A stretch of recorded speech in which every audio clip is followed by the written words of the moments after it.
Do you have a blazer by chance Why? that you can toss on? Oh, you want me to look like we're at the fucking Oscars or some shit? Is that what you're saying? Just a little bit, yeah. Yeah. Yeah, I can do that. I could throw something on. Hold on. I Just a can look blazer, I yeah. can look better than you. God damn it. Try and show me up. Oh shit, Flavor Flav. Are we in the Oscars or what? These are the nerdies. We got the red shirt memo, that's for sure. Look at that. Talking nerdy. We're just talking nerdy. With all this talking nerdy. Oh, come on, you wanna talk nerdy? Hello, Nerdpreneurs. Today, Chris and I, we're going to have our inaugural awards show, and we are calling it the Nerdies. Welcome to the Nerdies, everybody. It's like the Oscars, but a lot nerdier and businessier. Who won 2023 in terms of business and nerd culture? Yeah, we're going to talk about the winners and the losers in 2023. And first up, we're going to do... So this is all opinion-based, but we are right. No, yeah, exactly. This is opinion, but some opinions are more right than others, as always. Like mine. We'll find out. We might disagree on a few things. You'll find out as we go through this. I'm excited to see what your picks are, Frank, because I'm very curious what yours are. I feel like I know what some of your picks are going to be because I know you. I knew that you thought you would know, so I was like, I'm gonna really think about this and make sure Chris is surprised. You're gonna surprise me? All right. I guarantee you don't know who mine are. Did you cheat? Oh, no. Did you check? Because I saw you start putting stuff in there, and I'm like, I don't want to cheat. But no, I didn't cheat. But some of the ones that you put in, I could still see, even though we filled the cells in the spreadsheet with black, same color as the font. So you cheated, is what you're saying. You looked at it. I'm saying you failed to hide it. What? Therefore, I was able to see it. Well, we're clearly. Maybe I need to learn how to use Google Sheets at a different level. All I'm saying is, it's better if it's a surprise for both of us and the audience. It's going to be all new to all of them. It is. What is the first category here that we have? First category, first question: favorite fiction book I read of this year. And now I'd like to go ahead and kick this off. I'm just going to go ahead and jump into this. We're going to get this started. Mine is one you may have heard of, Legends and Lattes. This is a book that... I don't know that. I'm going to Google that right now. Yeah, Legends and Lattes, this newer author, Travis Baldree, he kind of came out of nowhere, and he originally published this book on his own, and then a bunch of people really loved it, and they encouraged him to get it properly, like officially published, and then publishing companies came along. It's a very good book, primarily because it takes place in a fictional fantasy world, very similar to D&D, so there's not a lot of world building done, and it just throws you into the story of a character, and she's creating a coffee shop in a fantasy fictional world. And it is so charming because the entire time you're wondering, how are they going to incorporate coffee? How are they going to say that coffee came into this fictional world? And they do it in such a charming way. Every chapter ended, and I felt like warm and fuzzy in my heart. This is rated a 4.17 on Goodreads. This seems to be a highly rated book. And based on the cover, it looks a lot like a drugstore book. But I bet it's better than that. Yes, it definitely, the original publishing cover and prints and everything looked a little questionable. And it's really good. Highly recommended as a fictional read. What about you? What was yours? Unlike Frank, I brought my book with me to show off. I am going to reveal it now. Random by Mr. Penn Jillette. Yes, that Penn Jillette, the famous magician and atheist. This was a fictional book, yes, written by Penn Jillette, one of his many books, and it is all about a guy who surrenders his whole life to chance. I challenge anyone to read it and not want to, at least for a temporary part of your life, want to live random. Essentially what happens is he takes two dice, D6s and assigns values to them based on their statistics. So, the hardest thing to get is snake eyes. The hardest thing to get is double sixes, right? And 7 is the most common. So he will pick out the X number of options he has at any given moment that he wants to make a decision. And he only uses this when he needs to make a decision that he's not sure what he wants to. And the premise is it's often better to make a decision quickly than it is to agonize over a decision and make the right one. So, I can see some good value in that because I definitely get not only analysis paralysis, but I agonize over what the best one is. Oh, I thought about this. I thought about you when I was reading this because I was like, if Frank lived random, who knows where Frank would be in a year? It's crazy. But the point is if you roll whenever he was anytime he was unsure of himself in terms of what he wanted to do next, he would just roll a dice, assign the values, roll the dice, and do, without question, immediately the thing that he just rolled. And every once in a while, that thing you're just like in the back of your mind, like, I don't know if I'm like really committed to this, but there's a segment of me that at this very moment wants to just say order pizza or go talk to that, barista, or I want to, jump up and down in the street and yell, joy to the world, and see if I can get a whole bunch of people to dance with me.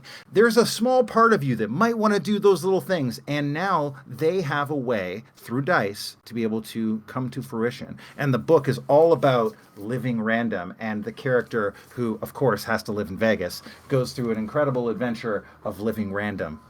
Live in Vegas. Well, you know what they say, write what you know. Yes. So that makes sense for Penn. Mm-hmm. Very cool. Well, you know what? You inspired me. The next one is favorite nonfiction or educational book I read this year. So I'm going to grab mine because it's right over here.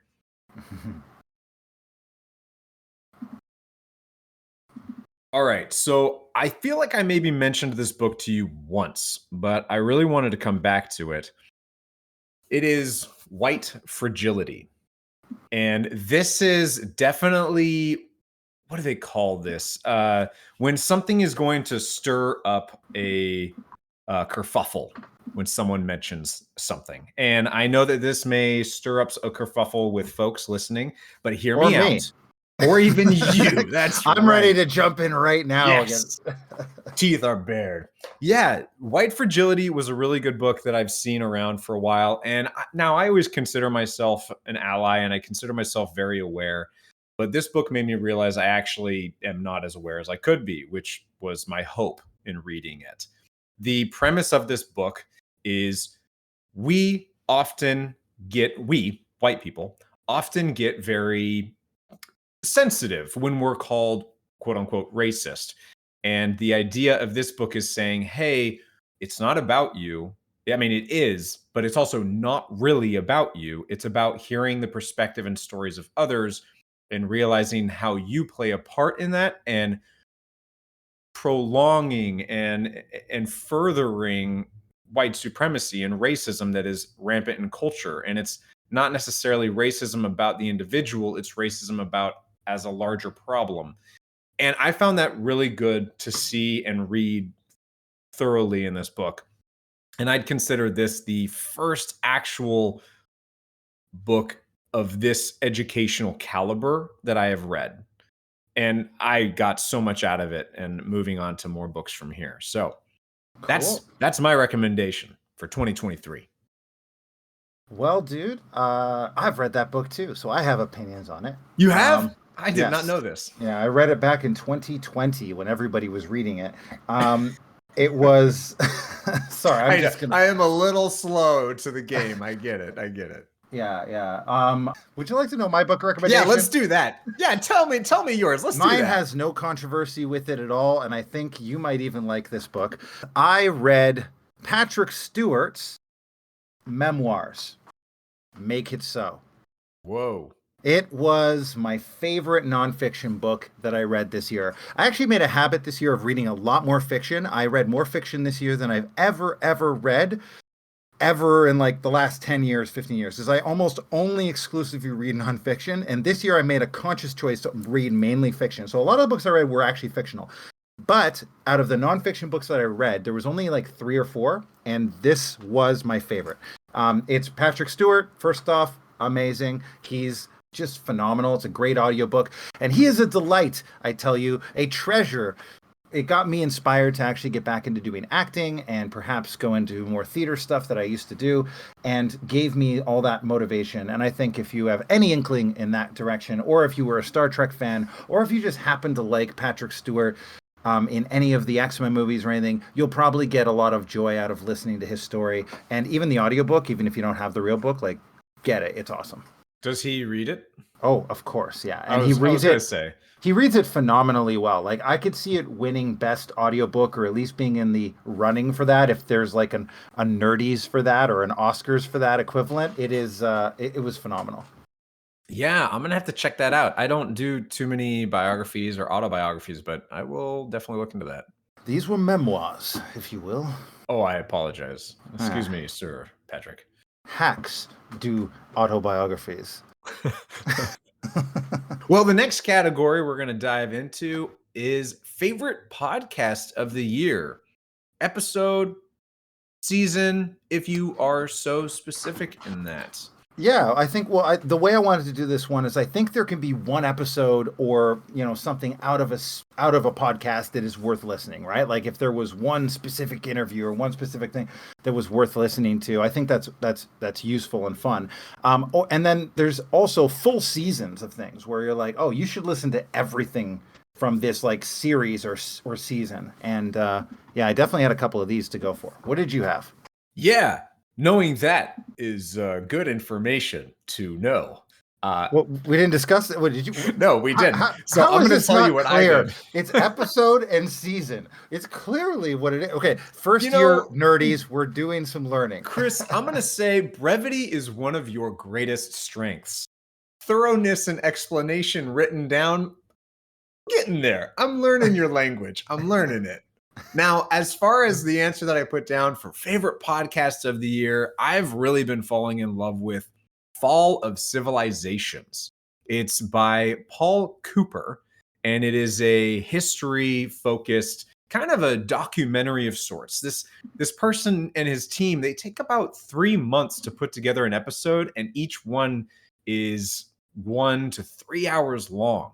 And my dad got me started on this podcast because he and I are both history nerds, and we both have played a bunch of, games based in real history, like Civilizations or Rome, Total War. And the one that he told me about first was Carthage and the fall of Carthage. And that is a civilization that's always fascinated me, but I don't know how it really fell. And I've studied quite a bit of classical history, and it always gets kind of breezed over because that's around the time that Rome was rising. Oh, Rome crushed it eventually, but yeah. Oh, yeah. They salted the ground. It was so devastating because of good old Hannibal? He was the first Hannibal to make the name Hannibal an iconic name. Was the Hannibal that brought the elephants over to crush Rome. And it was always the idea of burning the ships, right? It was like, look back. Yes. And you can see that he had burned all the ships once they reached Rome, Italy, or technically Rome at the time, Rome's shores. And they're like, we only can go forward. There is nothing but victory, otherwise victory or death, right? So yeah, that's what I know about Carthage. Yeah. Carthage, Hannibal is the famous one. There's some really great stuff and how they came from the Phoenicians, and they were a Phoenician settlement trading post. So this show is really good. Not only is that episode great, but I started an episode recently on the Assyrians. I haven't listened to it enough to really comment, but what I do really like about that is that we're going back thousands of years before Christ. We're talking, they've got evidence of history dating back 5,000 years before Christ. That is often hard for people to wrap their brains around. That's 7,000 years ago that we have some evidence of recorded history. And this guy goes into that. And obviously, my history nerd boner is showing. It is such a good show. They get a lot of quality voice actors. They get a lot of great sound effects and editing. Great show. Is it like a docudrama? Like they're playing stuff out in some capacity? When you say voice actors. So they get voice actors to read first primary sources. They get voice actors to read like oh my gosh, Julius Caesar. There will be a quote from him from the Carthage Nice. situation and all kinds of stuff. A lot of Greek scholars, because the Greeks tend to, they straddle a lot of history in that area. But it goes on more than just Mesopotamia and the Mediterranean. That's just my pure fascinated area. Very So cool. that's mine. That would be Do Fall you, of Civilization by Paul Cooper. this makes me think of my backup, my runner-up, actually, for Oh, you're this. gonna get two in here, aren't you? Well, You're gonna I do the just runner-up and your number one. Oh, I see well, what's well, going on. well. Okay, first off, was that your episode or your series, your season? That would be my. Well, I've only listened to one, so that'd be my episode. That'd be your episode. All right, because here's the thing. Like, I, All I, right, I'll ha- play this game. I had I had a number of different ideas for series, and one of them that was very close to being the one that I was going to recommend was going to be Dan Carlin's Twilight of the Aether. And it is Dan Carlin's Hardcore History. He did a series in quotations because it's only 2 episodes. He did one in February and one in November. These are deeply, heavily researched, long form, like 4-hour podcasts of the history of a specific thing. And if you're a history buff and you haven't checked out Dan Carlin's stuff, he's awesome. But he has Twilight of the Aether, which was his most recent one about Vikings and Christianity, and how when they clashed, eventually that led to the death of Vikings down the road. It was a very, very interesting long form podcast, and I listened to that. Just semi recently. It was close to what I was going to put at the top of my list, but it isn't the top of my list. What is at the top of your list? As far as episodes, I don't know. I don't want. I'm going to go to season in a second since you did episode. I already gave a little preview of my seasons, but here's the thing: the episode that I decided, I was torn between two again, but I'm going to choose one right now because I don't want to slide in more than I can. How Did This Get Made? Is an amazing podcast. How Did This Get Made?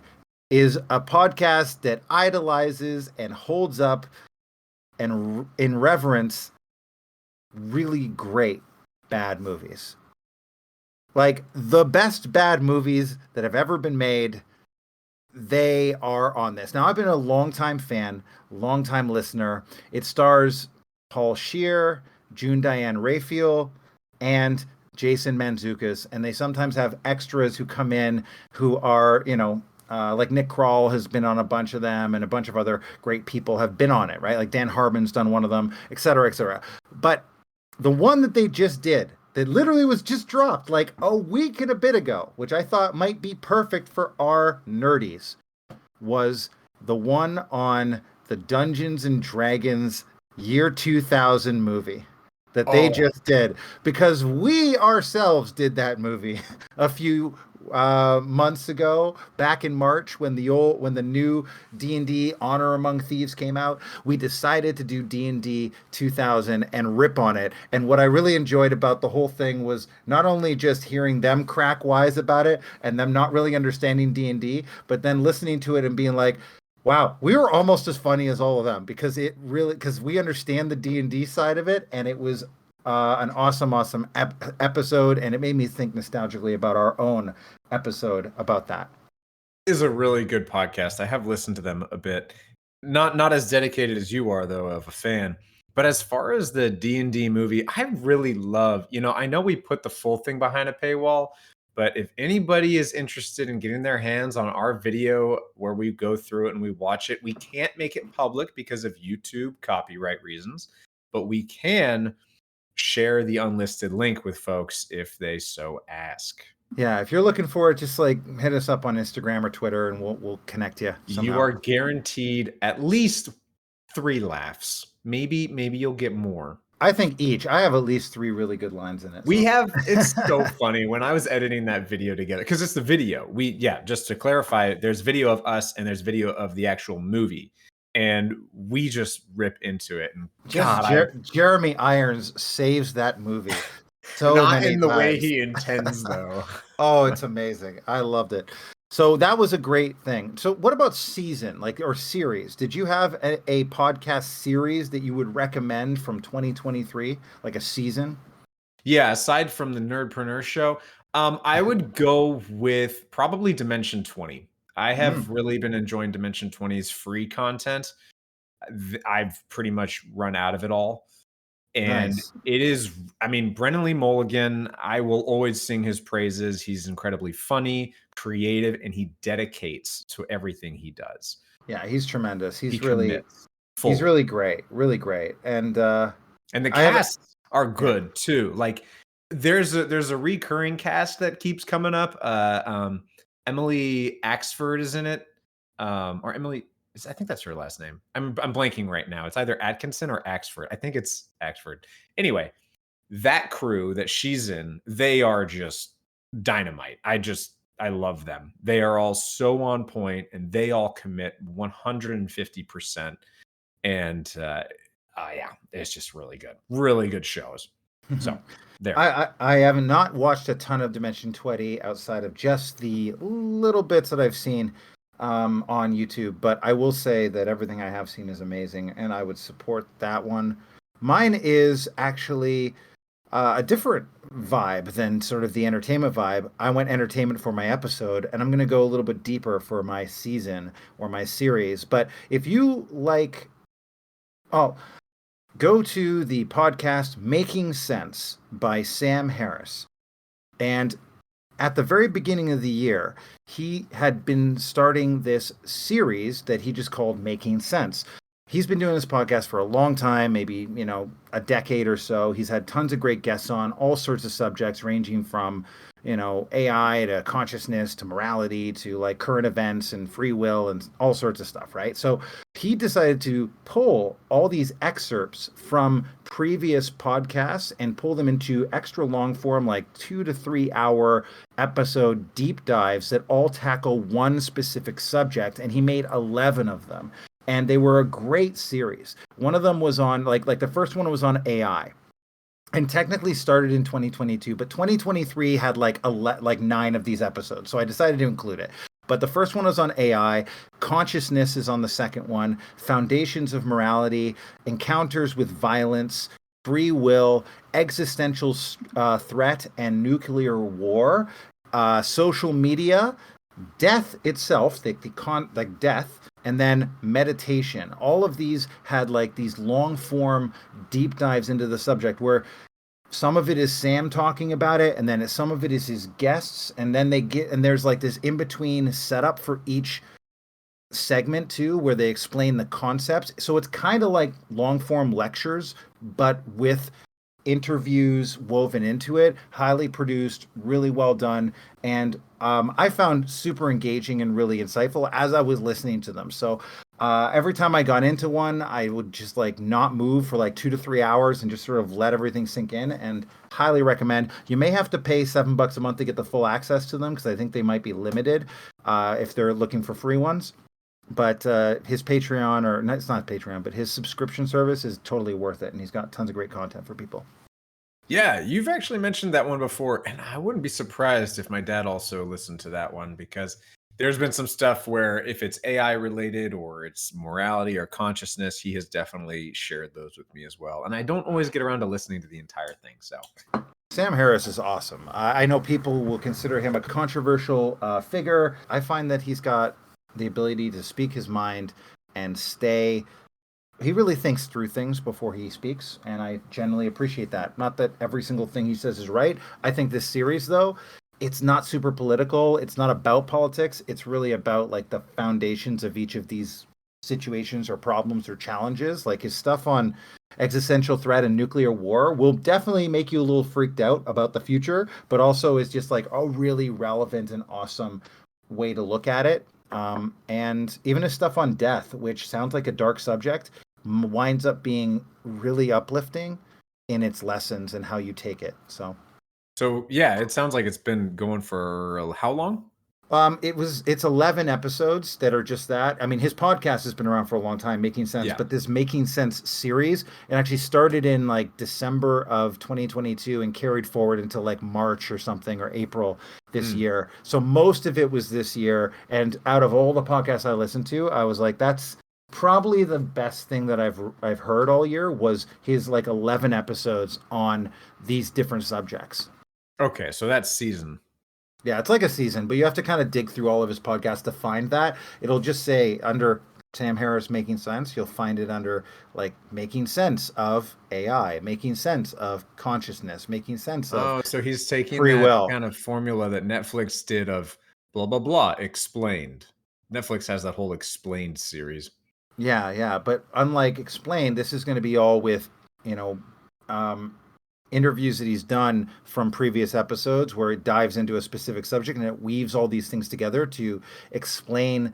Like if you wanted to have a really good sound foundation in, say, consciousness and understand like what is the cutting edge of what people who are thinking about consciousness are thinking right now, you could go and listen to that episode and get, oh wow, like this is what it's about. And I think consciousness might have been his last episode that he did actually. So, That's or why it's on your consciousness. okay, conscience and consciousness totally different, but I like Damn. your effort at a joke there. I tried. Well, in the effort of that, I'd like to redirect it to the next one, which is favorite video game of the year. Oh yeah, this one's for the nerds. This one is for all you nerds. Now, I had a hard time deciding whether it's a game that came out this year or a game that I enjoyed this year, and I went with the latter. So, So you're going to recommend an old game that you liked this year. yep, pretty much. It's called Deep Rock Galactic. And if you haven't heard of it, I feel like Chris has seen me playing it on Discord once or twice. It's like, Yep. what is Frank doing again at 9 p.m. this night? Well, Deep Rock Galactic, if you don't know what it is, it's a game where you and up to 3 other friends are going onto a asteroid to mine resources and also defend against aliens. And they look a lot like spiders most of the time, but there's a lot of different types. This is I like have the most Frank game ever. It's so great. It's the perfect kind of nothing box when you just kind of want to zone out and like, I'm there to mine minerals, I'm there to shoot bugs.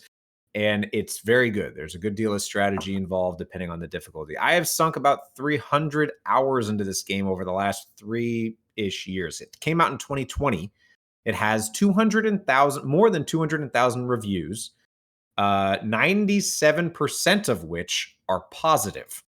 Mm-hmm. That is big. This is an overwhelmingly loved game.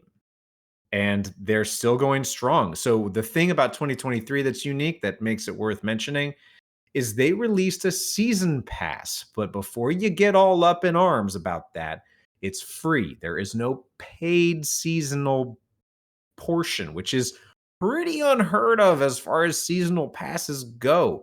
The seasonal pass is to encourage engagement among the players, and it does a great job of that. And the team in general is they just love the game that they're making, and they love the community, and you can just tell, like, the dwarves will say stuff. If you push a certain button, it'll get like these cheers out of them or encouragement, or sometimes it'll get this like, all right, let's go, hurry up. And you get all sorts of fun stuff that you can like kind of haggle your teammates with. It's all in good nature. It's all good fun. And it's just a great, like I said, nothing box and place to unwind. Much like mining an asteroid in the middle of nowhere, it sounds like you went deep on that game. Oh, I have. and found the gold within it.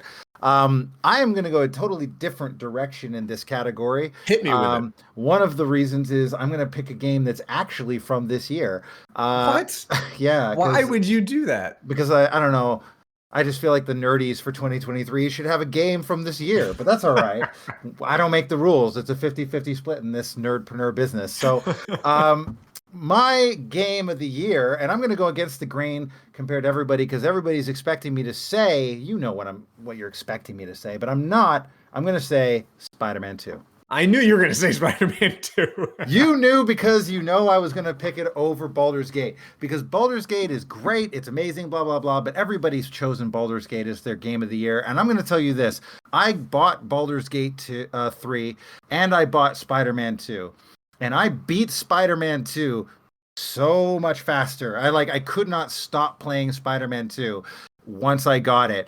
And Baldur's Gate 3, I love it, but I could just it's taking longer. It's like, oh, it's nice when I have time, that kind of thing. But Spider-Man 3, or Spider-Man 2, I was just like excited to go play all the time. And it's got Venom, my favorite villain from the Spider-Verse in it. It's got I had played Spider-Man 1 and Miles Morales before, and leading into it, it was just like a great, beautifully run, amazing game. And the gameplay is super fun. You feel like a badass at all times. Great progress and pacing in the game. Gameplay's balanced, and there's even some replayability. And it wasn't all based on like, it wasn't like, oh, you have to play online or do all that other stuff either, which I don't particularly like. It was just a game, and you play through it, you beat it, you feel great. It doesn't take up my whole life. I just got it done, and now I'm done. You know what I'm saying?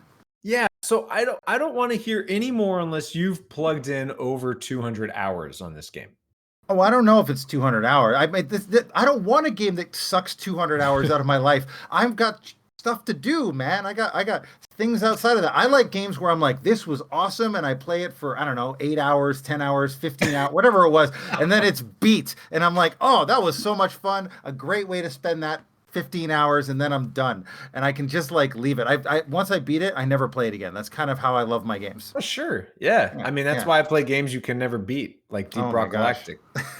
We You have can't very beat it. different game styles, I can tell. So if you like that kind of game, were you a Skyrim person? You just like to have No. endless to-do lists? Or I what? actually didn't get into Skyrim. There was a visual part of the game I couldn't get into, but I usually don't beat a game. I usually Oh. play it until I lose interest or until something else pulls me away. I like that sense of accomplishment, that adventure Sure. aspect to it. You steadily level up, you get to the pinnacle, and you finish the story. You become the hero, and it's done. That was exactly what I wanted. Played through, done.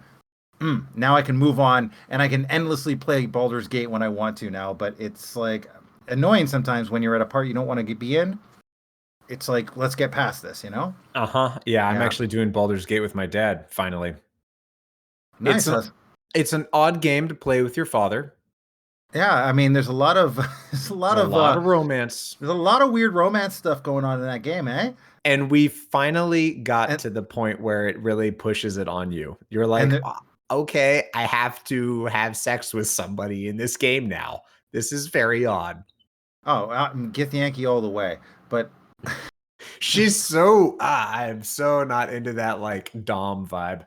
Oh, she's that's exactly losing. where you want to be. I think that's a great game, but there's a lot of push. Spider-Man, I was just like, adventure, kill Venom. Like, it was just great to see different fun characters pop up and like adventure, and like you just feel like such a badass all the way through, but you also feel like it's difficult and there's challenges, and I don't know, super well balanced.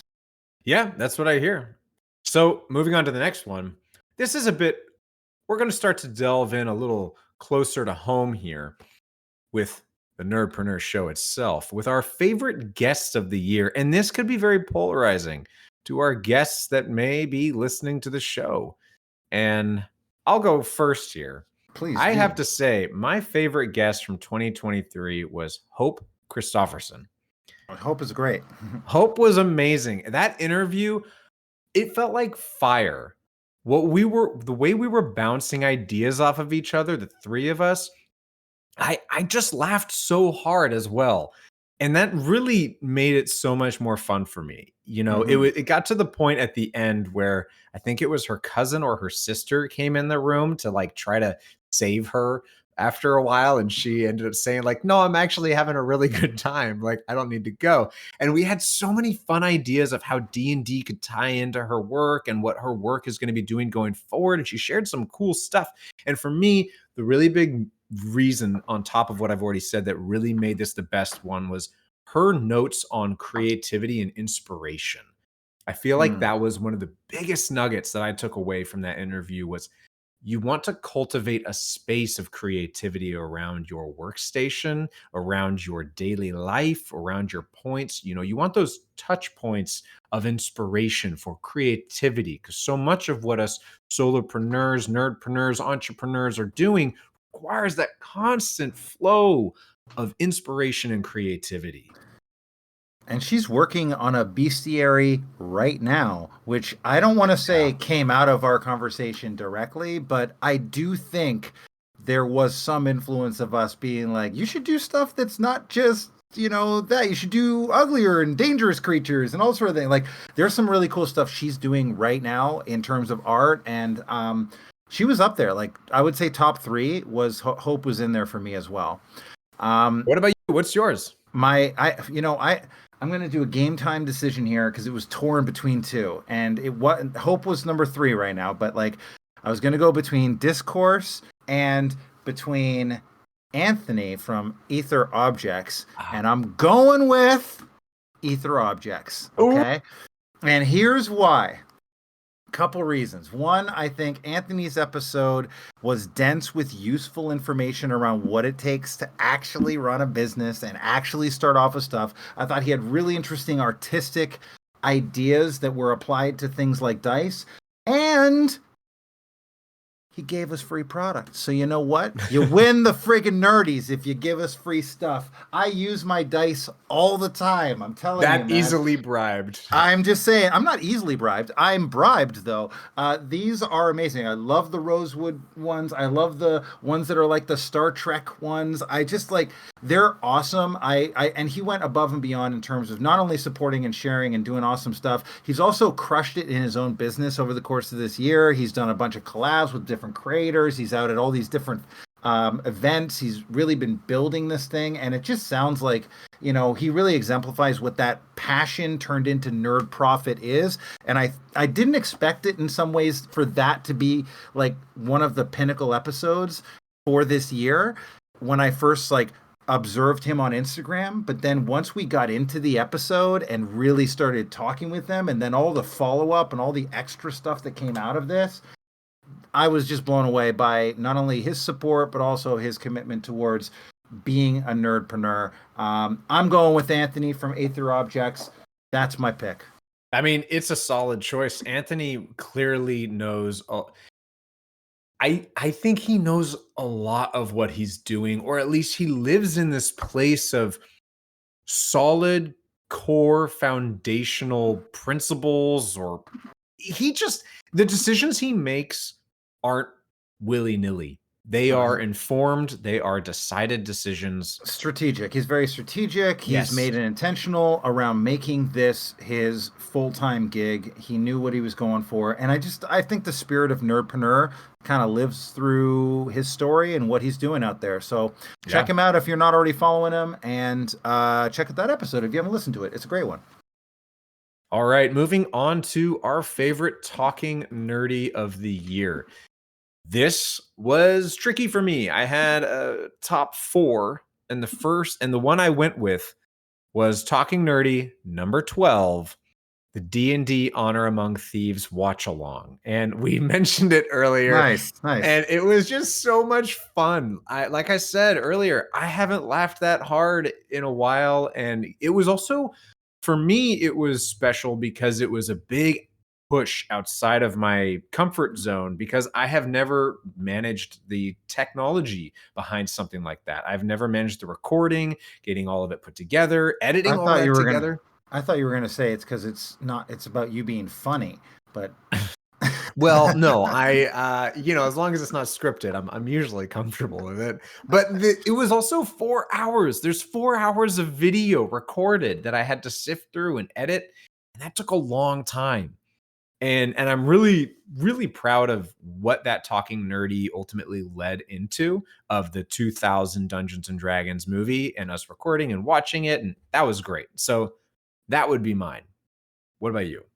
I would agree that was a great episode. And the reason I would say that is because it brought you and I closer together on a Friday night, having a couple drinks, watching an awful,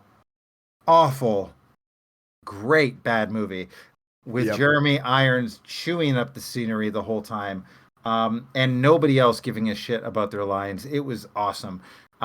So I would agree that was a great episode, but I actually went with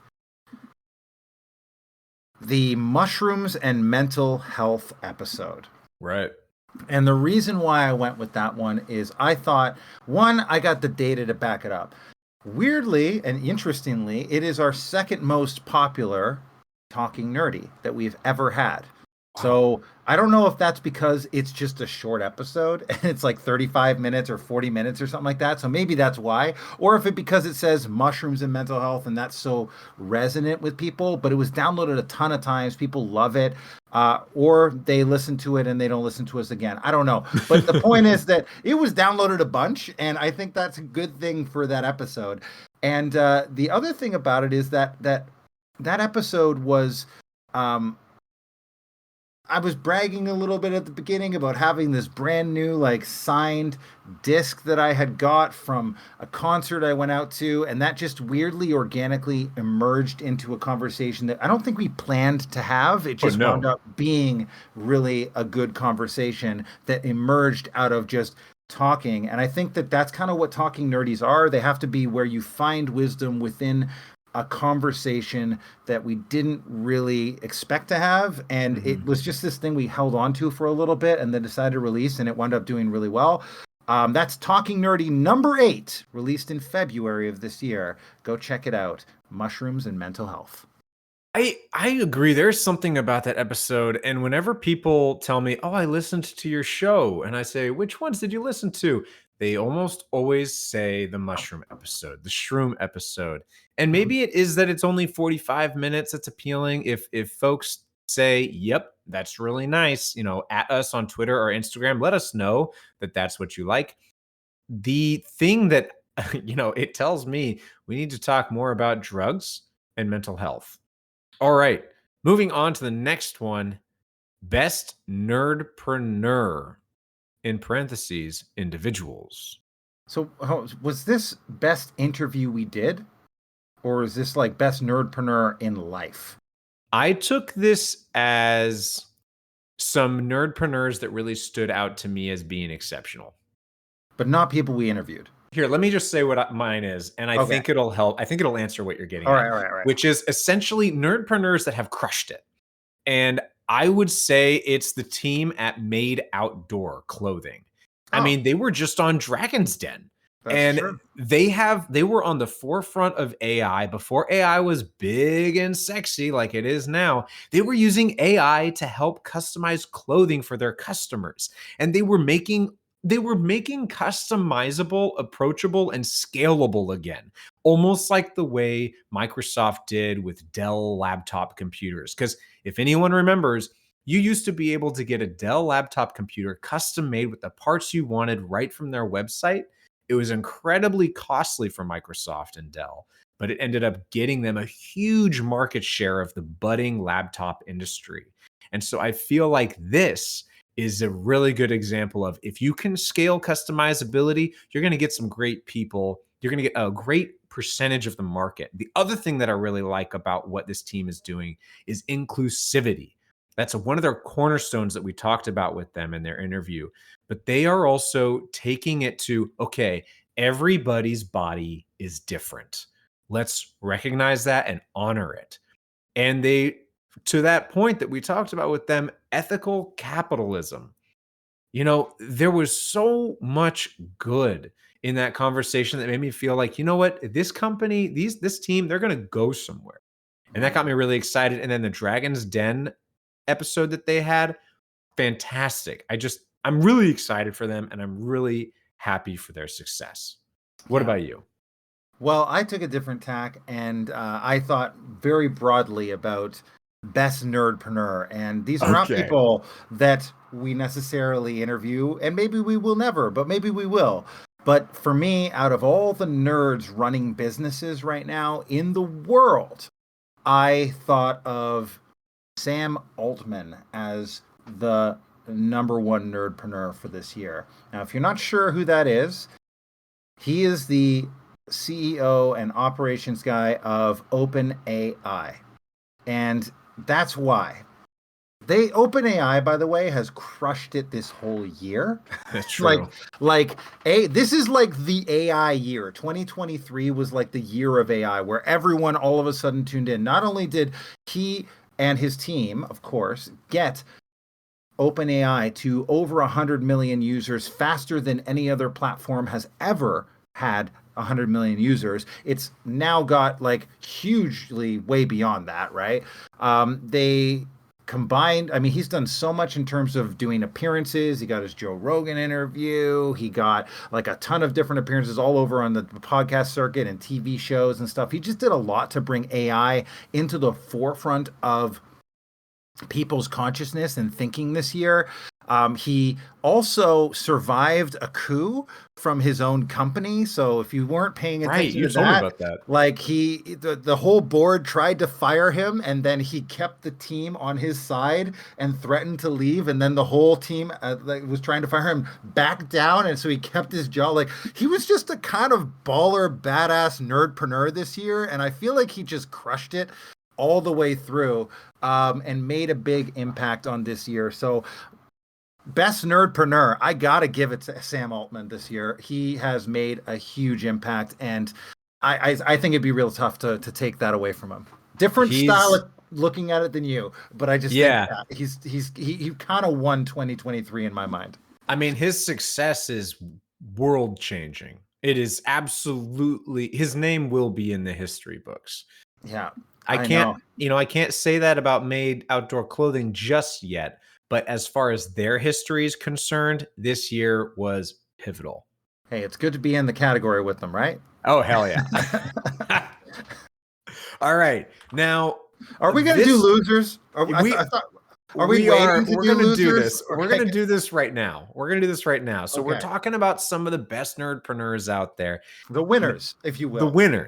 Yes. And now the biggest nerdpreneur loser of the year. This was one that you and I talked about last time we spoke about doing this whole discussion. And just a peek behind the curtain for listeners. And yeah, we both came up with this and this is really focused on the people we interviewed as far as like, oh, when we classify nerdpreneurs, we were thinking of the people we have met, we have gone through, and we thought, okay, who's the biggest loser out of all these people we've interviewed? Actually, that's kind of the way we looked at it. And there is one that stuck out. And I don't want to make it too personal or anything like that. I know. But we got to be real, right? We got to let you in on the backside of the story, right? Because we interview everybody, and we don't always know. And business is a volatile game. And if you don't know, like 98% of businesses are gone within 5 years. So let's talk about that. Our pick was, drum roll, biggest loser. Empty Chest. The Empty Chest. Josh from the Empty Chest was someone we interviewed. I believe it was interview number.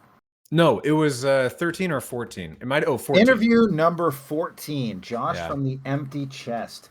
And I love that interview. I thought it was really cool. His whole business was really an interesting story, how it came up and everything. But then you sent me something not too long ago about what happened there. So can you elaborate on that? Yeah. So a little bit of context. Empty Chest was located in Vancouver, British Columbia, where I used to live and where Chris currently lives. And the premise of this business was a Fright Night Park, but the thing is that you and your friends go there and you are part of an adventuring party, and you get to go around this park. You interact with these actors, they give you quests, you have a really fun time, and you're there for 4 hours. You get in, you get out. It was LARPing. Yes, exactly. Live action role play. So I was reached out to about a month or two ago by a friend of mine who is an actor up there still. And he just says, "Hey, Frank, are you still in contact with Josh?" And I said, "Nope, no, haven't spoken to him in a while. Why?" I was like really surprised that this actor buddy of mine really even knew about this. And he said, "Oh yeah, well, you guys pop up like early in the top 3 results on Google when you search Empty Chest." And I said, "Well, that's great. Why are you looking for it?" And he said, "Well, long story short, Empty Chest owes its crew and actors thousands of dollars. And Josh specifically does, and we are pursuing him in court, small claims court." Yeah. So this is all alleged. We don't know anything. This is all in the guise of what we've heard. Yep. Legally, we got to say all that, right? And also, business is business. Who knows what happens? And it's a great point. Like, this is allegedly, they can't get a news outlet to carry their story. So they have gone to Facebook, and they did a very long and in-depth post on Facebook. So take that as you will, but it does not bode well. It's not great for a business that this is happening. From what I understand, it was trouble, like the funding that he had talked about getting from the city of Burnaby, which is next to Vancouver in Canada here. It sounds like that funding never came through. Now, the reasons for that and the responsibility for that, who knows where that is, right? Maybe it was all funded and he thought it was done and it was good, or maybe it kicked out, maybe it never was secured. And sometimes you make choices in an entrepreneurial situation to try and make things happen. And I like that about Josh. I don't want to like shit on Josh the whole time, because I think I actually got a lot out of that interview, and I don't know the context of it. But what I will say is, if somebody goes through it, sounds like something financial happened that way. So he wasn't able to pay people what he was expected, and they waited for their money and it never really came through. And that became a big challenge. And of course, people who don't get paid for their services will start to complain about that over the course of time. And I'll just say there's no empty chest this year. So, business is a harsh business, and that's why you got to be able to listen to things where it's like, hey, we learn from the best and we learn from the worst too. And the learning is really what I think a great lesson here, and you touched on it, is if you are unsure of your financial backing and you're planning to employ people, don't. Just don't. Don't, unless you're going to go the startup route and you're talking equity. If you're talking dollars and amounts, my non-professional opinion is just don't. Yeah, or commission. Just don't say you're going to guarantee people X number of dollars if you cannot yourself be sure that you will have X number of dollars. If you don't have that money in your bank, don't offer that bank. I know that's what banks do, but don't be a bank. You are not a bank. You're not federally insured. Just don't do it. Well, and if Josh is listening to this, man, we'd love to talk about it. I'd like to hear what actually happened, if you want to go into it, or if you want to explain where are the lessons in this for us. Because I actually think that it'd be interesting to talk. And I mean, I'm a guy who's been in business and gone broke before. Like, I understand that from a personal level of actually having gone broke. Now, I was in a commission business, so I didn't neg on paying employees. I've always paid every employee I've ever had, but I can understand the situation and how someone can get in up a creek until they finally realize they're at a waterfall and you just can't come back. So I'd love to hear, like, if he is listening and there is something there and he wants to share what's going on, I'd be open to chatting with him again. But right now, for the year of 2023, the biggest loser out of the people we interviewed so far out of Nerdpreneurs is the empty chest. Right. And go ahead and listen to that episode if you are still confused on what we're talking about. But moving along. That'll be the second LARPer we've had to boot from the season, though. So that's kind of funny. I don't know how many more LARPers we can take, Frank. I'm just saying. We've had to boot a couple of them now. The 2022 LARPer is another story. Yeah, we won't even talk about that. Yeah. So the next category we're going to move into, we're going to take it back a step here, talk about some nerdy TV shows and nerdy series. For me, I have been in love with Harley Quinn, the TV show. Wow, I thought for sure it was going to be Star Trek. I knew you thought that, so I thought I'd throw a curveball. The only other TV show I've watched this year is Harley Quinn. Aside from Strange New Worlds, Harley Quinn's just really good. It's what everyone says. It's a comedy. It's a feminist show. It's a show that needs more Batman in it. But to be honest, I think it's just great as it is. Now, there was a hiccup in the beginning of season 3 that was pretty disappointing. I almost stopped watching the show, but my friends and reviews said to stick with it. So I did, and I am not disappointed. I'm really glad I did. Great show, Chris. Highly recommend it. It's and good. Where can I stream this? Oh, I'm so glad you asked. If you go to nerdpreneur.com/HBO Max, you will get a direct affiliate link. No, it's just HBO Max. You watch it there. Nice. We have no affiliate link with them, sadly. Too bad. Too bad. I had a big my favorite nerdy TV show. I think it's no context for me in terms of nerdy shows, but I got to go with Rick and Morty. Really? It's still killing it. I'm just okay.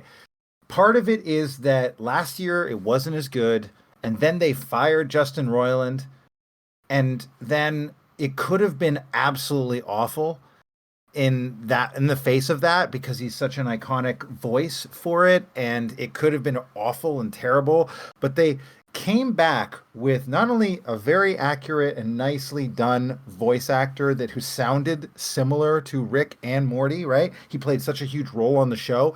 I'm just saying, like, in the face of real, like, oh, this could go badly because last season wasn't that great. They lost their main actor who plays both lead roles. They came back not only with a great voice, but some of the best writing they've had since the first season. There was balance of crazy, weird ideas that paid off in the end, weird niche stuff that was actually funny. And also they ran the balance of overarching tropes and plots that were tying back to old episodes really well through the whole season. And it wasn't just sort of episodic like last season. They popularized the term Quado, which was cool. They also had Ice-T in an actual episode, which was another thing that was cool. Oh, wow. They have a spaghetti episode this year that will go down as iconic in the history of episodes in Rick and Morty, guaranteed. Like, they did a really, really good job this year, and I'm not going to lie, I was worried about it. I thought it was going to be the end without Justin Roiland and without the voice, that it was all going to go the way of Solar Opposites, which, by the way, is my biggest loser of TV series, so we don't have to talk about that. But I'll just say the Solar Opposites voice change was the biggest loser. It's trash now, and not just because of the voices, but also because of the writing. But Rick and Morty, you kept me. You got me. And you came through. Yeah. Credit to Dan Harmon. I'm surprised. Solar Opposite did seem like it could be good, but I haven't heard much about it since it first launched, so makes sense. It's trash this season. Even if the writing was better, I could get behind it. I hate the voice too. That just adds like a layer of shit on top of the icing. You know what I'm saying? Like, it's terrible. Mm-hmm. Damn. Okay. Well, good to know. I will not bother with Solar Opposites. All right, let's take a shift to the next one, which is the biggest nerd culture shift. Who's the winner of the nerd culture shifts? Yeah, I would say, for me, it's probably all of the people moving away from Dungeons and Dragons. With what went down with the OGL, there's a lot of people moving away from Wizards of the Coast and Hasbro because, of what went down, and there was a lot of boycotting, and people got this idea in their minds of, I'm going to look for something else. So the biggest shift was all of the people moving away in nerd culture from the classic, the staple of Dungeons and Dragons to other things, whether it's Dread or Where's Alice or God, Chris, help me out, man. Pathfinder? That's a good one. Pathfinder. I, for some reason, can only think of Planeswalker, and I was like, I know that's Magic the Gathering, or even MCDM creating their own new RPG, Hero RPG. Yeah, well, that's not out yet, so I wasn't going to say it. Oh, okay. As far as the games that are out, yeah, but I mean, there's the Star Trek tabletop RPG or the Dune tabletop RPG. There's Honey Heist, which is about where you play bears that are trying to steal honey. The point is that there's so many options out there, and there have been many of these options already existing, but so many more people have been shifting away from the big Dungeons and Dragons to something else. That's my big shift to call out. What about you? Okay, so this is for the biggest culture shift that I saw in the nerd culture. Here's what I thought. Here's my big culture shift for you. And it's this: toys, not heroes. Okay?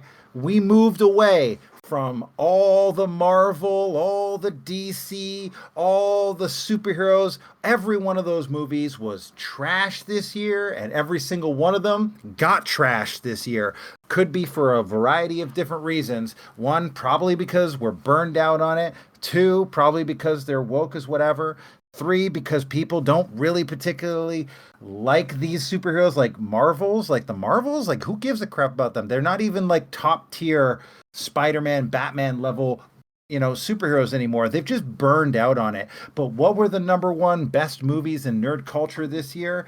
Oh, baby, let's talk about Barbie. Number one, okay, $1.45 billion, almost $1.5 billion on toy, right? Like that is a win. That's the biggest movie of the entire year. We are moving into toy nostalgia and toy movies. Transformers: Rise of the Beasts. We had Teenage Mutant Ninja Turtles reboot, also very heavily based in toys. Tetris, which kind of a toy, but was a big movie early in the year. They had Trolls, had a movie, which is weird, right? There was also another movie that was apparently pretty highly rated. I never saw it, but it was based on this doll called Corinne Tan. I don't know anything about it, but apparently did very well. And I'm forgetting one of the big ones, D&D, the actual good one, not the crappy one. But Dungeons and Dragons had a movie this year, also a toy movie. Some of the best movies and some of the best and most big culture shifts, I think, that we're looking at. Oh, by the way, Mattel announced 14 upcoming movies. So we are moving away from heroes and we're moving full on into the nexus of toy content. That's the future. Hot take. Wait, we got to back up. 14 movies? 14. Mattel has greenlit 14 different toy-related movies. Are you ready for the G.I. Joe movie? I bet you that's going to happen. No, that's not Mattel. That's Hasbro. Okay, well, bet you that's going to happen. Are you ready for the Polly Pocket movie?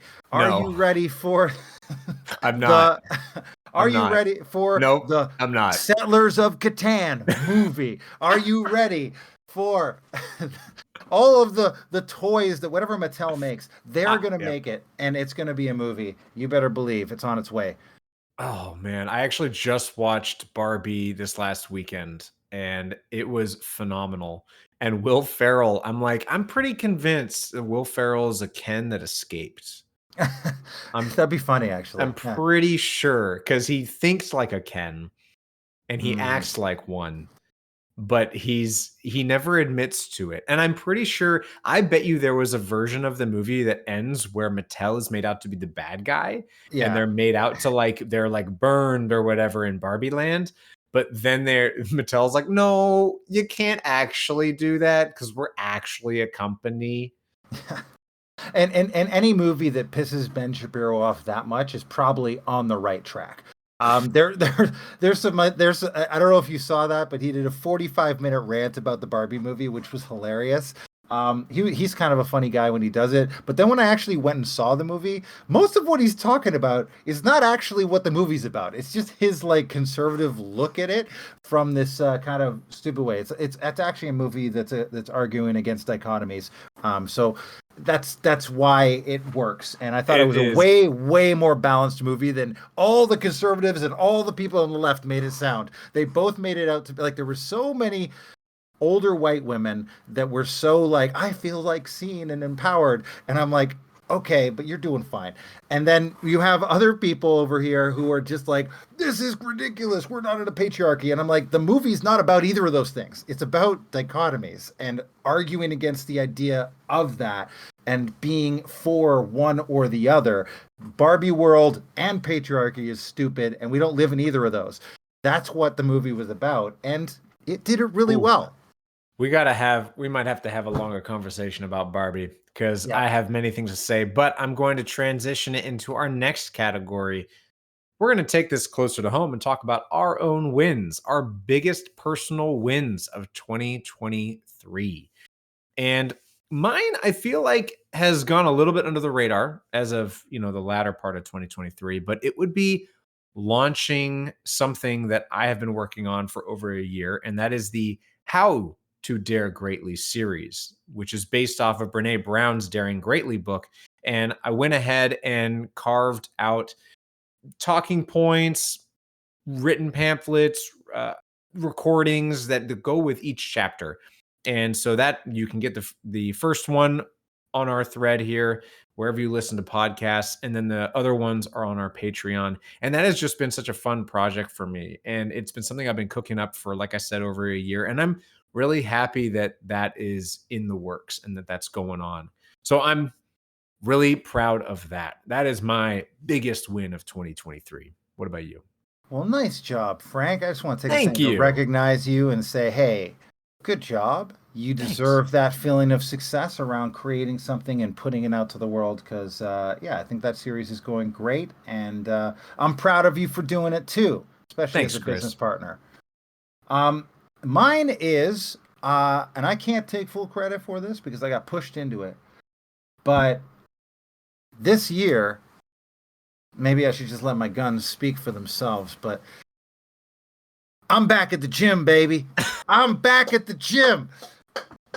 I'm talking 3 to 5 times a week. Whoa. What's up? That's right. Back at the gains, back on the protein drinks, back on it. That's right.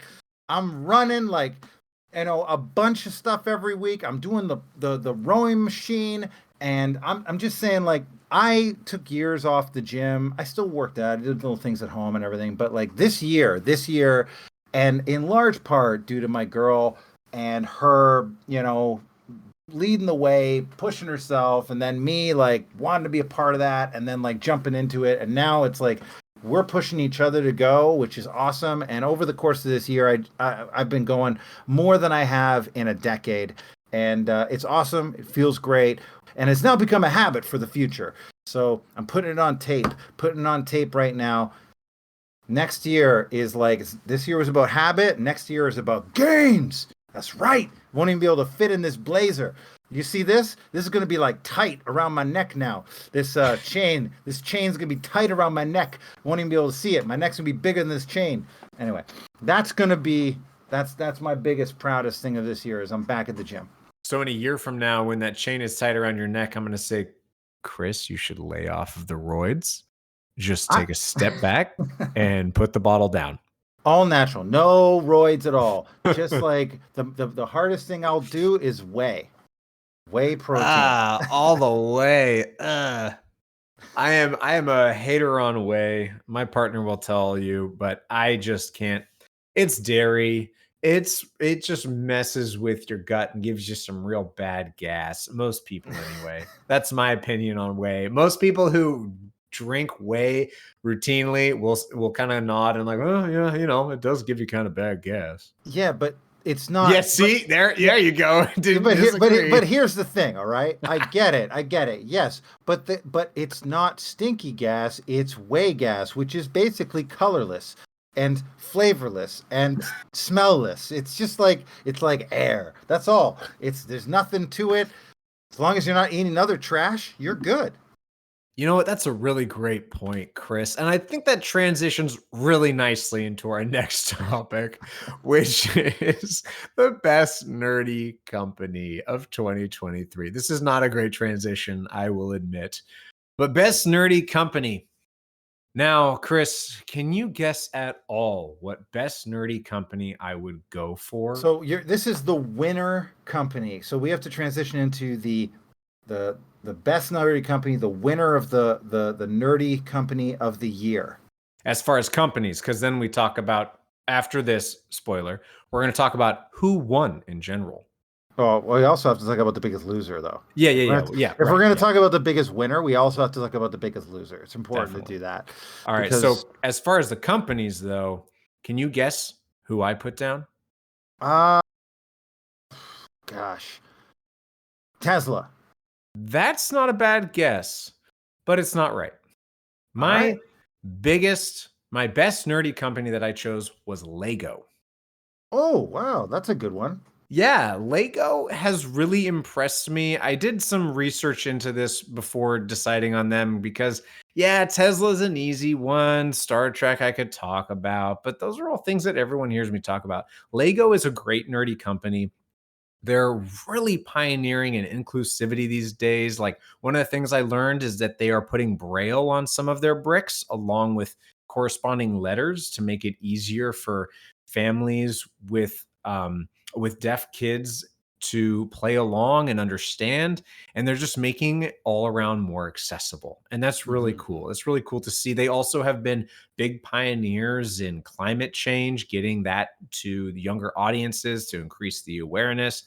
And I think that as far as a company goes, they're not afraid to charge a premium for their product, which is something that you and I talk about as like, you're much more on the side of charge what you're worth. And Yes. I agree. I think that is definitely important to do, but I also veer a little bit more towards the like charge what your audience that you want to cater to can pay. And so I think Lego does a really good job as far as a company making a bold choice and sticking to it for the last 20 whatever years that they've been doing it this way, which is to charge a premium. I mean, Lego stores, you go in there, you won't leave without spending close to $200. And I this is recently on my mind because over the holidays I played with some old Legos with my niece, and the two of us had so much fun. I mean, we're 30 years apart, and it was just a blast. So Lego is my best nerdy company of 2023. What about you? I will say I have to echo that Lego is great. It's not my pick, but it was it was up there because Lego. I mean, my girlfriend and I we built Lego together, but like plant Lego. So Oh yeah. you have Lego for people who are plant people, and I'll let you know I may be in the process of buying myself the new Dune Ornithopter that has like 1,300 pieces or something like it Whoa. for in Lego because I'm pretty darn excited about getting that because it's the only piece of Dune Lego that's out there. But I absolutely want it coming February 1st, just so you know. Where are you going Um, to put it though? I don't know. That's why I haven't committed yet. I'm like, where am I going to put it? I think I might put it back here, like this thing. I Ooh. got to move some stuff out of the way or put it on top. But I might just hang it right here. How about that? And let's just I'm like down. dangle it. Yeah. Be really cool. Yeah. So all I'm saying is the Ornithopters in there. Lego's a great pick. Lego's been killing it for a while, ever since they came out with the Lego movie and rebranded, and they got all these great things in their product. I would say it's a great one, but I have to, and this might be a bit of a repeat, but I have to go with OpenAI for this year. As a company, I know I already talked about Sam Altman. I know I already talked about how much he came through. But I have to just say, like the advent of ChatGPT when it dropped, getting to 100 million users, and then on top of that, the fact that everybody else came out with their own AI this year because OpenAI crushed it at the beginning of the year and just set a whole new standard for what AI should be or is. And then people who had no interest in AI before are now like, hey, have you used this ChatGPT thing? Did you know? Like we did multiple episodes on ChatGPT this year. We True. did it as a wingman. People are using it for their D&D campaigns. People are using it to build entire businesses. The fact that there and then they announced also a ChatGPT tour like 3.5 and like Prime or whatever it's called, right? Like and then, Apple's got their own thing. Google's got their own thing. My company I work for came out with their own AI. And now and Twitter's coming up with their own AI. It just caused incredible ripples through the culture of global culture. I have to give it the Nerdies official Who Won 2023 as a nerdy business. I got to give it to OpenAI. Yeah. That's a good one. It really, yep, really. I mean, 2024 is going to be the year of AI going forward, of where people actually, I think 23 was everyone starts to get on their feet. If, as babies, they start to learn to walk with AI. 2024 is when everyone's going to learn to run. Yeah, it's going to be a real competition now, but like OpenAI crushed it this year as far as like because I still like instead of Googling, I chat GPT things now. You know what I mean? Like Yeah. it's like who has rivaled Google in 20 years? Like in terms of being able to just create that level of natural reaction to something, or that level of convenience. It's like, I need to build something, or I need a script for something, or I need a bunch of I need a blurb on something, or I need a product demonstrate. Like, how do I write this? How do I do this? Like, go to ChatGPT, and it's on par, I would say, with Google in terms of people looking for answers and looking for solutions. It is. It's a revolutionary thing. I think it's hard to compete with it. We got to give it to OpenAI this year. They did a great job. Yeah, it's true. And as far as losers go, this is. I hope we have the same answer. I don't know. We'll see. We do not. We do we not. don't. We don't. All right. That is the thing that you I cheated saw and on looked. yours. I know you. That was an cheated. accidental. How do I know you cheated? You just have to go through the history. No, as far as the losing nerdy business of 2023 from my pick, it was AMC. The movie company? That's right. Wow. I believe that too, actually, because there's been crap You're movies. gonna remember this, actually, hearkening back to the beginning of 2023. They tried to do something that was called Sightline, which was they started to charge for tickets to their movies like airlines charge for tickets to their flights. This is starting to ring a bell, I'm sure, because it was such a catastrophe, such a shit show, a dumpster fire. They announced it in February-ish, and within 6 months, they canceled it because it was so bad in all of the places that they tested it. The idea was that depending on where you sat in the theater, the more expensive it would be. And the whole point of this was to drive It's like people, concert tickets. Yeah, kind of. But the nuance that, because everyone compares it to airlines, and I know airline economy kind of well because I fly so much, the closer you, let's see how to say this. The fewer tickets that are left available, the more expensive the tickets get. That's how airlines work. So if that's the same system yeah, that's true. Yeah, I don't go to any live entertainment really, so that's good to know. But as far as if a movie theater is doing that, that's just terrible, because anytime it's a almost sold out show, you're just going to pay more and more and more. So they got such terrible backlash on this. People started to boycott. People weren't going. AMC suffered. And it was all to drive people towards their paid membership. And it's a good example of some things in this year that haven't gone very well. I mean, Dungeons and Dragons, Wizards of the Coast, and Hasbro tried to do something similar, where they were talking about how they were going to push people towards a premium paid-only service on D&D Beyond, making players also pay monthly subscriptions in order to use certain content. And there was a huge backlash, so massive. And AMC doesn't have the loyalty, close to the loyalty that D&D does. So my pick for biggest loser this year is AMC. Well, that's a good one. I would say that. And I think there's been a lot of backlash of movies in general, people just not going to the movie theaters.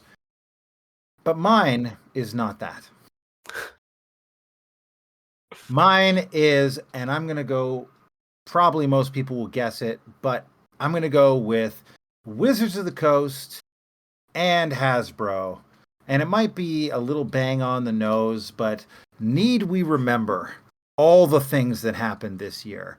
I mean, let's just start off the year with the January OGL scandal, where they single-handedly alienated and unified the entire nerddom against them, and every other tabletop RPG company against them. And then the attempt to mitigate the damage, they attempted to mitigate the damage by running this influencer summit that also blew up in their face when everybody started to challenge them and question them about their ethics. Critical Role, which used D&D 5e forever, launched their own tabletop RPG system and separated themselves from Wizards of the Coast, one of the biggest digital franchises in tabletop RPG history, is the biggest, I guess you would say, distance themselves from them. You have using AI art in recent releases and the controversy around using AI art and not paying artists, increasing their prices over the course of the year as well on things. The rumor of discontinuing books. They sent hired goons to people's houses in, an attempt to intimidate fans who accidentally got sent out behind the scenes magic cards. They did increase cost for a bunch of new sets of magic cards. I'll clarify, that was Hasbro specifically. That's what I'm. WotC and WotC Hasbro didn't are know. all together. I'm just saying they're lumped together. I'm putting them all together in this, man. And then on top of that, they laid off over 1,100 people at the end of the year, which couldn't go well for them. But at that point, they had to, and I had opinions on that. Check out the last episode if you didn't check it out. But I had opinions on that too. But I would say that they have had to do damage control all year long throughout the whole thing. And they created this vacuum of people who have said, I'm never playing 5e again, 5th edition, ever again, and I'm never backing anything that Wizards of the Coast is doing ever again. And I think that even though there is a solid foundation, even though they have this virtual tabletop they're moving towards, even though they are going to continue to be successful in many, many ways, I don't think they're going out of business anytime soon. I think they created a weird vacuum in the tabletop RPG space, which they dominated at 88% market share for years and years and years and years. At the pinnacle of their success, they decided to shit all over it and allow a huge pocket for places like Pathfinder or Paizo to come in and create something. For MCDM, which is launching a $3 million backer kit right now, which is huge, for Critical Role to put out their own RPG system, and for all these different RPG independent tabletop RPG companies to come in and fill a void of people who are just done or pissed off or over. They've created a renaissance, if you will, of new independent tabletop RPGs and an openness in the market for people who don't want to play 5th edition. And I think long term, maybe not in this year, maybe not in the next year, but long term, that will actually really hurt their bottom line with 5th edition. And especially with the new 1D&D coming out in, 4 months or whatever it is, maybe 6 months, I think there's going to be real impact upon the sales of that game. Yeah, I mean, you said it very well. I think that they lost some major loyal fan base in the entire market, but also you see, sure, some brands like Griffin Saddlebag, they're staying loyal, Monkey DM staying loyal, but you've got people like Matt Colville that you mentioned moving away. You've got DM Dave moving away. Oh, yeah, DM Dave. Yeah, I forgot about him. He's hugely not doing anything with them. Yeah, they have distanced themselves almost at the outset of January, and they've all been formulating what they're going to do. And now those fruits are starting to be barren. I don't know how that past tense is, but things are happening. And it's really interesting and exciting to see in the tabletop world, which transitions really nicely into the next and final two categories: who won 2023 and who lost 2023. And for me, Chris, this transition could not have been any better, because in my mind, the people who won are the tabletop role players. Those people, the community as a whole, has won so much because more people have left the linchpin of Dungeons and Dragons and have moved into something else, whether it's Star Trek, whether it's Pathfinder, whether it's all the other games that have been in existence and are continuing to be iterated on and created. It's really exciting. It's a great time to be involved in the space. So I can't stress it enough. I'm really excited to see where we're going to go with the rest of these games out there. I think that's a really good way of looking at it, is the nerds won in this, because it is this renaissance of new. I think it's really well said that there's a new renaissance of tabletop RPGs. Nerds are going to be able to make have their own more choices, more access, play the games they want to. I played more non-fifth edition games this year than I've ever played ever before. Right. And that's weird. That's different than any other year before this, where I would maybe play a Pathfinder game once in a while. But like, I played like 6 or 7 different types of games this year, and created a song all about how WotC sucks. So there's a lot You sure of did. ripples. All right, there's a lot of ripples from all of this. Now, who won for you in your book? Who won 2023? This might be a controversial one, but I'm going to say it anyway. I believe Elon Musk won this year. Wow. And here's why. I mean, here's the thing, all right? Many people say what you will. They're like, fuck Elon Musk, or oh, I love him, or hate him, or whatever it is. I don't care about the politics. I don't care about necessarily what he's saying or who's offending or who he's not. What I care about is who won. And I'm going to tell you, there was probably not a week or two that went by that Elon Musk was not doing something that was game-changing in some way across the entire year. It's crazy what he got done this year. He stepped down as the CEO of Twitter and changed it to X, rebranded the whole thing. He's got someone else in place now. He continued to make headlines, like I said, every single week, bringing people back onto the platform. He would do all sorts of stuff that way.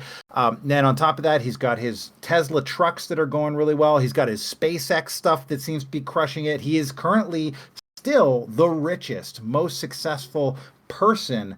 And I mean, you just can't deny the guy has found a way, even though he's creating so many issues, controversies, and hate. He's stirring up so many things. He told Bob Iger to go fuck himself in front of him on national television and caused Disney to lose all these subscriptions. Like, the guy has influence and has, like, he's created a buzz around himself and around what he's doing, and he's made strong, powerful choices. I'm not a huge Elon Musk fan. I'm not like backing everything or supporting everything he says, but if I look back on this year, as he created an AI in Twitter as well, like, he's done a lot. Holy crap. Like, setting up satellites all over the world, just He went to Israel at one point. Like, he's done a lot of shit. Like, it's insane. When has Elon Musk not been in the news for 1 week of this year? It's a great way of putting it. Like, he really has been in the news every week. Like, I can't not put him, like, Starlink has been doing a lot of great things if you look into what they're doing. All right, like, he had a biography released this year. Like, yeah, that's right, a new one. Like name whatever. He had it happen. Like, when's he going to have a bigger and better year than this? Like, what could he do to make it bigger and better? I don't know. We'll have to pay attention, and we will be. All I'm saying is that, like, if you want to say who the frig won, sure, Taylor Swift. But on the geeky, nerdy side, I got to give it to Elon Musk, okay? Yeah. Time, sure, Taylor Swift. Give it to her. Fine, she had a great year. But let's talk nerds. What nerd crushed it like that this year? I got to give it to him, out of everybody. And so, yeah. Who won? Elon Musk. Wow. Very compelling. So, all right. Without further ado, we're going to get to the final category. Who's the biggest loser? Who lost 2023? It's definitely hard to follow up that act, Chris, but I got to say... Elon Musk. No. Because you can make that argument if you wanted, right? I think Elon Musk's biggest loser. No. We're going more grassroots. We're taking it back to the people that are on the ground, the people that are doing everything that needs to be done in order for society to roll. And that is the people shipping physical product. Anybody that is shipping physical product suffered this year. If you are a nerdpreneur and you make something, if you are a bigger company that makes something, you have seen various prices in packaging materials skyrocket, even from COVID. I mean, it's not news. In 2022, it really hit a whole new high. You saw a major strike from UPS workers. And because of that, you saw prices across the board go up because other freight carriers were afraid of their strikes as well. And I, as a consumer, have seen shipping costs go up astronomically for something that I thought would be maybe $5 in shipping was easily $15 in shipping. Now if a website says free shipping guaranteed with purchase of X number of dollars, that means a lot more to me.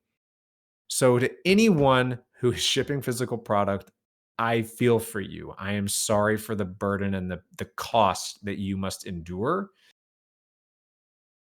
And I feel for everyone hit by that, including us who have to pay for it. Yeah. So Inflation was a big deal, and it definitely hit those markets heavily. yeah, inflation's a huge part of it for sure. Yeah.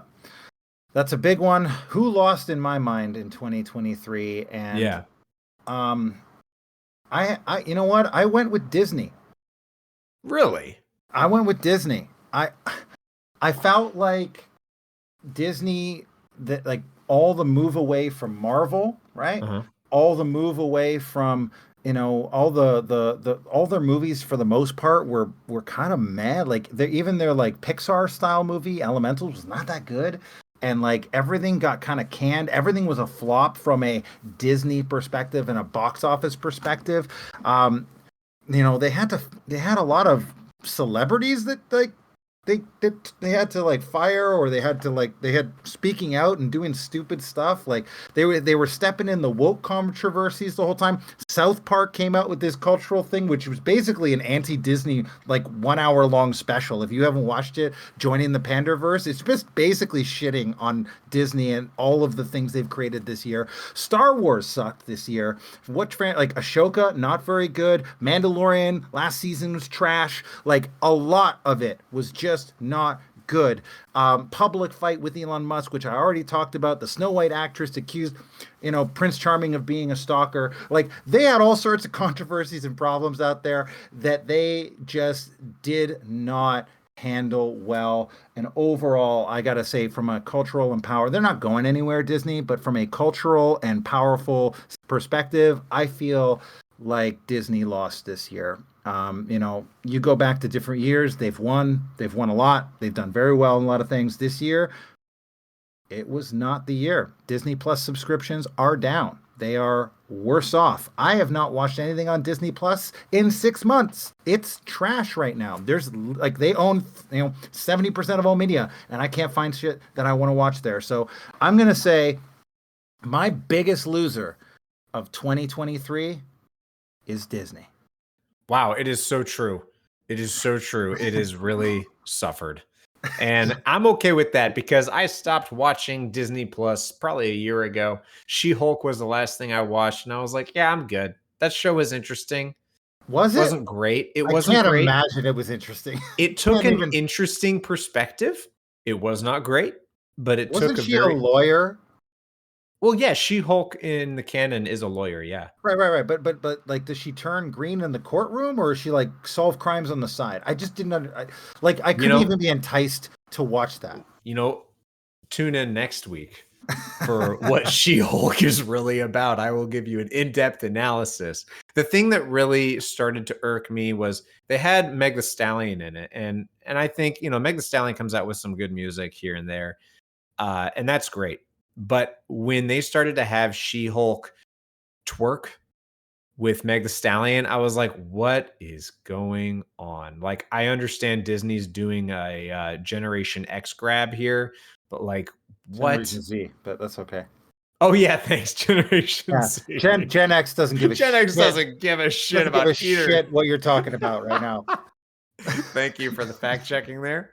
Yeah, Gen Z. Anyway. Yeah. It was that kind of turned me off of the whole show. I just thought like, this is not what I watch Marvel for. So there we go to our listeners. If you agree or disagree, be sure to add us on Twitter at Nerdpreneur Pod or Instagram at Nerdpreneur Podcast. And if you really like what we said, please leave us a review on Apple Podcasts. And if you don't like what we said, go ahead and leave us a review anyway on Apple Podcasts. And with that, Chris, as always, keep it nerdy. Talking nerdy. We're just talking nerdy. With all this talking nerdy.